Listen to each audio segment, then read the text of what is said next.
हिंद। आज हम लोग आधुनिक भारत के इतिहास में बंगाल से जुड़े कुछ महत्वपूर्ण तथ्यों के बारे में जानेंगे। ये सारे एनसीईआरटी से लिए गए हैं और आपके एग्जाम्स के लिए बहुत ही महत्वपूर्ण हैं। तो आइए इन सब के बारे में जानते हैं। मात्र 5 मिनट में बंगाल से जुड़े उन सारे तथ्यों के बारे में आप जान जाइएगा जो आपके एग्जाम्स के लिए अति महत्वपूर्ण है। तो आइए शुरुआत करते हैं। बंगाल का प्रथम जो गवर्नर बना था वो रॉबर्ट क्लाइवे था और अंतिम गवर्नर जो था वारेन हेस्टिंग था। बंगाल का प्रथम गवर्नर जनरल था जो वारेन हेस्टिंग बना था और अंतिम जो आपके गवर्नर जनरल था वो लॉर्ड विलियम बेटिंग था। भारत का प्रथम गवर्नर जनरल जो था वो लॉर्ड विलियम बेटिंग था और अंतिम गवर्नर जनरल जो था लॉर्ड कैनिंग था। भारत का प्रथम जो वायसराय था वो लॉर्ड कैनिंग था और अंतिम वायसराय लॉर्ड माउंटबेटन था।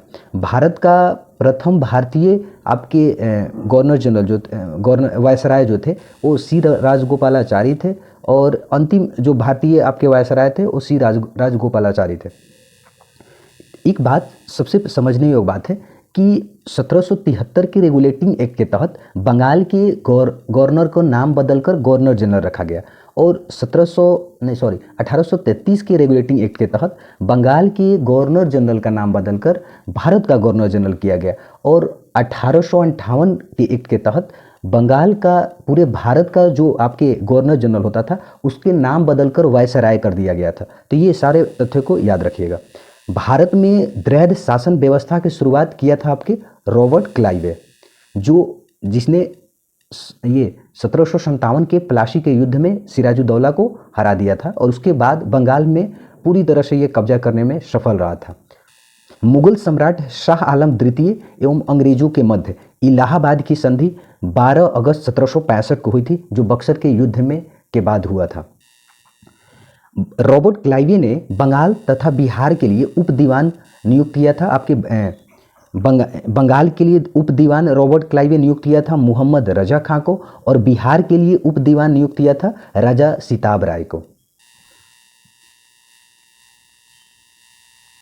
भारत से द्वैध शासन व्यवस्था को समाप्त किसने किया था? तो वारेन हेस्टिंग था। इसने ही यानी वारेन हेस्टिंग ने ही सुरक्षा प्रकोष्ठ की नीति का प्रतिपादन किया था।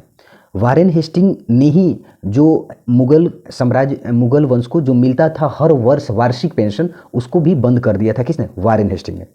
वारेन हेस्टिंग ने ही 1784 में पिट्स इंडिया एक्ट पारित किया था और बोर्ड ऑफ रेवेन्यू की स्थापना भी किया था। 1784 में विलियम जोन्स द्वारा the Asiatic Society of Bengal की स्थापना की गई थी। जो वारेन हेस्टिंग था इसने ही कोलकाता में पहली बार मदरसे की स्थापना की थी 1781 ईस्वी में। यानी वारेन हेस्टिंग के कार्यकाल में भी पहली बार बनारस में जोनाथन डंकन ने संस्कृत विद्यालय की स्थापना 1782 में की थी। भारत में नागरिक सेवा का जनक लॉर्ड कॉर्नवालिस को भी कहा जाता है और अस्थायी बंदोबस्त भी लॉर्ड कॉर्नवालिस ने ही 1793 में लागू किया था। भू राजस्व वसूलने हेतु रैयतवाड़ी व्यवस्था को लागू किया था आपके कर्नल रीड ने। भारत में सबसे ज़्यादा भूमि क्षेत्र पर रैयतवाड़ी व्यवस्था लागू किया गया था। भू राजस्व वसूलने हेतु महलवाड़ी व्यवस्था को लागू किया था हॉल्ट मैकेंजी ने। तो इन्हीं सारे तथ्यों के साथ आज के लिए इतना ही। वीडियो देखने के लिए बहुत बहुत धन्यवाद।